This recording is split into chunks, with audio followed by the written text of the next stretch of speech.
Degree പഠിക്കാൻ ഇനി തടസ്സങ്ങളില്ല. നിങ്ങളുടെ കയ്യിൽ ഒരു സ്മാർട്ട് ഫോൺ ഉണ്ടോ? എന്നാൽ നിങ്ങൾക്ക് ഡിഗ്രി ബാസ് സ്റ്റഡി സെന്ററിലൂടെ പഠിക്കാം.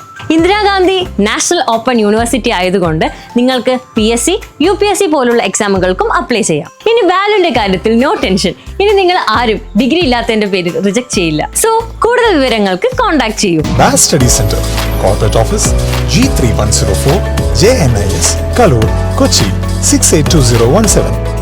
ഹലോ എവരിവൺ, ബാസ് ഡിസ്റ്റൻസ് ഡിഗ്രിയുടെ മറ്റൊരു വീഡിയോയിലേക്ക് എല്ലാവർക്കും സ്വാഗതം. അപ്പം ഞാൻ ഇന്ന് വന്നിട്ടുള്ളത് നമ്മുടെ ശ്രീനാരായണ ഗുരു ഓപ്പൺ യൂണിവേഴ്സിറ്റിയിലെ സ്റ്റഡി പ്ലാൻസിന്റെ ഡീറ്റെയിൽസിനെ കുറിച്ച് പറയാൻ വേണ്ടിയിട്ടാണ്. അതായത് കുറേ സ്റ്റുഡൻസിന് ഡൗട്ട് ആയിരിക്കും, എങ്ങനെയാണ് സ്റ്റഡി പ്ലാൻസ് വരിക, അല്ലെങ്കിൽ എങ്ങനെയാണ് ഞാൻ പഠിച്ചു തുടങ്ങുക ഒരു ഡിഗ്രി ചെയ്യുമ്പോൾ, അല്ലെങ്കിൽ എക്സാം ടൈമിൽ എന്തൊക്കെ ശ്രദ്ധിക്കണം എന്നൊക്കെ കുറേ സ്റ്റുഡൻസിന് ഡൗട്ട് ആയിരിക്കും. ഓക്കെ, അപ്പോൾ അവർക്കുള്ളൊരു വീഡിയോ ആണ്, ഒരു യൂസ്ഫുൾ വീഡിയോ ആണ്. അപ്പോൾ വീഡിയോ സ്കിപ്പ് ചെയ്യാതെ ഫുള്ളായിട്ട് ഇരുന്ന് കാണാം. അപ്പോൾ വീഡിയോയിലോട്ട് പോവാം.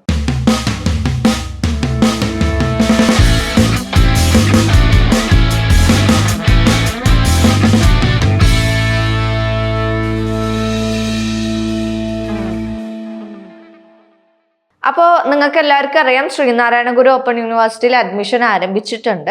ഓക്കെ, നിങ്ങൾക്ക് ശ്രീനാരായണ ഗുരു ഓപ്പൺ യൂണിവേഴ്സിറ്റിയിൽ അഡ്മിഷൻ എടുക്കണമെന്നുണ്ടെങ്കിൽ താഴെ കാണുന്ന നമ്പറിൽ കോൺടാക്ട് ചെയ്താൽ മതി. സീറ്റ് ഓൾമോസ്റ്റ് ഫില്ലായിക്കൊണ്ടിരിക്കുകയാണ്. അപ്പോൾ പെട്ടെന്ന് തന്നെ നിങ്ങളുടെ സീറ്റ് കൺഫേം ചെയ്യാം. അപ്പോൾ നേരത്തെ പറഞ്ഞ പോലെ തന്നെ കുറേ സ്റ്റുഡൻസിനുള്ള ഡൗട്ടായിരിക്കും, നമ്മുടെ ശ്രീനാരായണ ഗുരു ഓപ്പൺ യൂണിവേഴ്സിറ്റിയിൽ എങ്ങനെയൊക്കെയാണ് സ്റ്റഡി പ്ലാൻസ് വരിക, അല്ലെങ്കിൽ കുറേ സ്റ്റുഡൻസിന് ഡിസ്റ്റൻസ് ആയിട്ട് എടുക്കുന്നത് കൊണ്ട് പലരും ജോബ് ഓറിയൻറ്റഡ് ആയിട്ട് പഠിക്കുന്നവരായിരിക്കാം, അല്ലെങ്കിൽ എന്തെങ്കിലും തിരക്ക് കാരണം ഇവർക്ക് പഠിക്കുക ക്ലാസ്സിലും കാര്യങ്ങളെല്ലാം ഫോക്കസ് ചെയ്യാൻ പറ്റുന്നുണ്ടായിരിക്കില്ല. ഓക്കെ, അപ്പോൾ അവർക്കൊക്കെ വേണ്ടിയിട്ട് നമുക്കൊരു സ്റ്റഡി പ്ലാൻ തയ്യാറാക്കാം. കുറേ സ്റ്റുഡൻസിന് ഒരു ഐഡിയ ഉണ്ടായിരിക്കും എങ്ങനെയാണ് പഠിക്കേണ്ടതെന്നും എങ്ങനെയാണ് ടൈം മാനേജ്മെന്റ് എല്ലാം നമുക്ക് ചെയ്യേണ്ടതെന്നൊക്കെ കുറേ സ്റ്റുഡൻസിന് അറിയുന്നുണ്ടായിരിക്കും. ഓക്കെ, അപ്പം ഏകദേശം ഒരു ഐഡിയ കിട്ടാൻ വേണ്ടിയിട്ടുള്ള ഒരു വീഡിയോ ആണ്.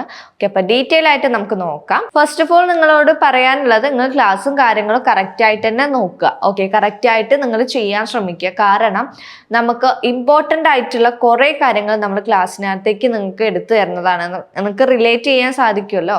ഓക്കെ, അപ്പോൾ ആ ക്ലാസ് കേട്ട് കഴിഞ്ഞാൽ ഉടനെ തന്നെ നിങ്ങൾക്ക് അതിന് മനസ്സിലായ ഓരോരോ സിലബസിലായിരിക്കും, ഓരോരോ പേപ്പേഴ്സിലായിരിക്കും നിങ്ങൾക്ക് ക്ലാസ്സും കാര്യങ്ങളും വരിക. ആ ക്ലാസ് കേട്ട് കഴിഞ്ഞാൽ തന്നെ നിങ്ങൾക്ക് അപ്പം തന്നെ നിങ്ങളുടെ ഒരു നോട്ട്സ് നിങ്ങൾ തയ്യാറാക്കുക. അതായത് നിങ്ങൾക്ക് ആ ക്ലാസ്സിനകത്ത് നിന്ന് കേട്ട കാര്യങ്ങൾ, മനസ്സിലാവുന്ന കാര്യങ്ങൾ വെച്ചിട്ടുള്ള ഒരു നോട്ട്സ് തയ്യാറാക്കുക. അത് നിർബന്ധമായിട്ടും വേണം. അത് നിങ്ങൾക്ക് ഇപ്പോഴല്ല, എക്സാം ടൈമിലായിരിക്കും അത് വളരെ യൂസ്ഫുൾ ആവുന്നത്. ഓക്കെ, പിന്നെ പോയിന്റ് ഇട്ട് നിങ്ങൾ പഠിക്കാൻ ശ്രമിക്കുക. അതായത് ഈ essay ക്വസ്റ്റ്യൻസിലൊക്കെ പോയിന്റ് നോട്ട് ചെയ്യുക, ഇമ്പോർട്ടൻ്റ് ആയിട്ടുള്ള പോയിന്റ്സ് നോട്ട് ചെയ്യുക. ആ നോട്ട് ചെയ്ത് കഴിഞ്ഞാൽ നിങ്ങൾക്ക് പിന്നെ അത് വിശദീകരിച്ച് കുറച്ചും കൂടി വിശദീകരിച്ച് നിങ്ങൾക്ക് എഴുതിയാൽ മതി. ഓക്കെ, അപ്പോൾ ഒന്നാമത്തെ ഒരു ടിപ്പാണ്, ക്ലാസ്സും കാര്യങ്ങളും കറക്റ്റ് ആയിട്ട് ഫോളോ അപ്പ് ചെയ്യുക, നോട്ട്സ് തയ്യാറാക്കുക. പിന്നെ കൂടുതലായിട്ടും റിപ്പീറ്റ് ആയിട്ട് ക്ലാസ് ഒക്കെ കാണാൻ ശ്രമിക്കുക. നമുക്ക് ഇവിടെ നമ്മുടെ സ്റ്റുഡൻസ് ഒന്നും പേടിക്കേണ്ട ആവശ്യമല്ല, നിങ്ങൾക്ക് ലൈവ് ആൻഡ് റെക്കോർഡഡ് ക്ലാസ്സസ് ഉണ്ടായിരിക്കും.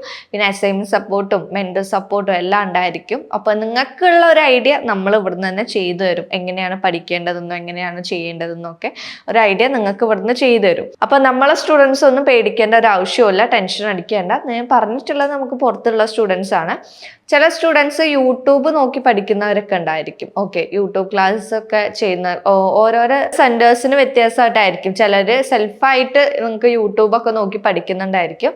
അവര് കറക്റ്റായിട്ട് യൂട്യൂബ് ചാനലൊക്കെ കറക്റ്റായിട്ട് ചെക്ക് ചെയ്യുക. കാരണം സിലബസും കാര്യങ്ങളോ അല്ലാന്നുണ്ടെങ്കിൽ നോട്ടിഫിക്കേഷനോ ഒക്കെ മാറിക്കൊണ്ടിരിക്കും. ഓക്കെ, അപ്പൊ അത് ഒക്കെ കറക്റ്റായിട്ട് ഫോളോ അപ്പ് ചെയ്യുക. പിന്നെ നിങ്ങൾക്ക് എല്ലാവർക്കും അറിയാം, നമ്മൾ ശ്രീനാരായണ ഗുരു ഓപ്പൺ യൂണിവേഴ്സിറ്റിയിൽ സെമസ്റ്റർ വൈസ് ആണ് എക്സാം വരിക. അതായത് 6 മാസം കൂടുമ്പോഴായിരിക്കും എക്സാം വരിക. ഓക്കെ, അപ്പോൾ എക്സാം വരുന്നതിന് മുന്നേ തന്നെ നിങ്ങൾക്ക് പ്രീവിയസ് ക്വസ്റ്റ്യൻ പേപ്പേഴ്സ് ഒക്കെ ഉണ്ടായിരിക്കും. ആ പ്രീവിയസ് ക്വസ്റ്റ്യൻ പേപ്പേഴ്സ് ഒക്കെ കറക്റ്റായിട്ട് ഫോളോ അപ്പ് ചെയ്യുക. അതായത് അതിൽ നിന്ന് വരുന്ന റിപ്പീറ്റ് ക്വസ്റ്റ്യൻസ് ഒക്കെ നിങ്ങൾ കണ്ടെത്തിയിട്ട് അതിൻ്റെ ആൻസേഴ്സും ഒക്കെ കറക്റ്റായിട്ട് ഫോളോ അപ്പ് ചെയ്താൽ മതി. ഓക്കെ, പിന്നെ കൂടാതെ തന്നെ എക്സാം ഓറിയന്റഡ് ആയിട്ടുള്ള ക്ലാസ്സസും കാര്യങ്ങളും എല്ലാം നിങ്ങൾ കാണുക. അപ്പോൾ നിങ്ങൾക്ക് അതിലും കുറേ നോട്ട്സും കാര്യങ്ങളൊക്കെ കിട്ടുന്നുണ്ടായിരിക്കും. അപ്പോൾ ആ നോട്ട്സും കാര്യങ്ങളൊക്കെ കറക്റ്റായിട്ട് ഫോളോ അപ്പ് ചെയ്യുക. നമ്മൾ മെയിനായിട്ട് നമ്മൾ ഫോക്കസ് ചെയ്യേണ്ടത് നിങ്ങളുടെ ക്ലാസ്സിനെ കുറിച്ച് തന്നെയാണ്. ഓക്കെ, അപ്പോൾ ക്ലാസ്സും കാര്യങ്ങളും കറക്റ്റായിട്ട് ഫോളോ അപ്പ് ചെയ്യുക. പിന്നെ അസൈൻമെൻറ്റ് നിർബന്ധമായിട്ടും വെക്കുക. ഓക്കെ, അപ്പോൾ അസൈൻമെന്റ് വെച്ചിട്ടില്ല എന്നുണ്ടെങ്കിൽ നിങ്ങളുടെ എക്സാമിനെ തന്നെ അത് ബാധിക്കും. ഓക്കെ, അപ്പോൾ ശ്രീനാരായണ ഗുരു ഓപ്പൺ യൂണിവേഴ്സിറ്റി എന്ന് പറയുന്നത് അത്ര ടഫായിട്ടുള്ള കോംപ്ലിക്കേറ്റഡ് ആയിട്ടുള്ള ഒരു യൂണിവേഴ്സിറ്റി അല്ല. നിങ്ങൾക്ക് പഠിച്ച് പാസ്സാവാൻ പറ്റുന്ന രീതിയിലുള്ള സിലബസും കാര്യങ്ങളും മാത്രമായിരിക്കും അതിനകത്ത് ഉണ്ടായിരുന്നത്. നിങ്ങൾക്ക് എക്സാമും കറക്റ്റായിട്ട് ഫോളോ അപ്പ് ചെയ്യാൻ പറ്റുന്ന രീതിയിലുള്ള ക്വസ്റ്റ്യൻസും കാര്യങ്ങളായിരിക്കും നമുക്ക് യൂണിവേഴ്സിറ്റി നിങ്ങൾക്ക് തന്നിട്ടുള്ളത്. ഓക്കെ, അപ്പോൾ ഇത് പറയുമ്പോൾ തന്നെ നിങ്ങൾക്ക് കുറേ സ്റ്റുഡൻസിന് റിലേറ്റ് ചെയ്യാൻ സാധിക്കുന്നുണ്ടായിരിക്കും. സിമ്പിൾ ആയിട്ടുള്ള കാര്യങ്ങളായിരിക്കും, എക്സാമും കാര്യങ്ങളായിരിക്കും വരിക. കൂടുതലായിട്ട് ടെൻഷൻ അടിക്കേണ്ട ആവശ്യമൊന്നുമില്ല. നിങ്ങൾക്ക് ഫോളോ ചെയ്യാൻ പറ്റുന്ന രീതിയിലുള്ള ക്ലാസ്സും കാര്യങ്ങളായിരിക്കും. ഓക്കെ, അപ്പോൾ ശ്രീനാരായണ ഗുരു ഓപ്പൺ യൂണിവേഴ്സിറ്റിയിൽ നിങ്ങൾക്ക് ഒരു സ്റ്റഡി പ്ലാൻ ഏകദേശം ഒരു ഐഡിയ കിട്ടിയെന്ന് വിചാരിക്കുന്നു. ഓക്കെ, അപ്പോൾ ഈ വീഡിയോയിൽ എന്തെങ്കിലും ഡൗട്ട് ഉണ്ടെന്നുണ്ടെങ്കിൽ നിങ്ങൾക്ക് താഴെ കമൻറ്റ് ചെയ്താൽ മതി. അപ്പോൾ ശ്രീനാരായണ ഗുരു ഓപ്പൺ യൂണിവേഴ്സിറ്റിയിൽ അഡ്മിഷൻ എടുക്കാൻ ആഗ്രഹിക്കുന്ന സ്റ്റുഡൻസ് ആണെന്നുണ്ടെങ്കിൽ താഴെ കാണുന്ന നമ്പറിൽ കോൺടാക്ട് ചെയ്താൽ മതി. നിങ്ങളുടെ സീറ്റ് പെട്ടെന്ന് തന്നെ കൺഫേം ചെയ്യാം. അപ്പോൾ മറ്റൊരു യൂസ്ഫുൾ വീഡിയോ ആയിട്ട് വീണ്ടും കാണാം. Keep going, happy learning.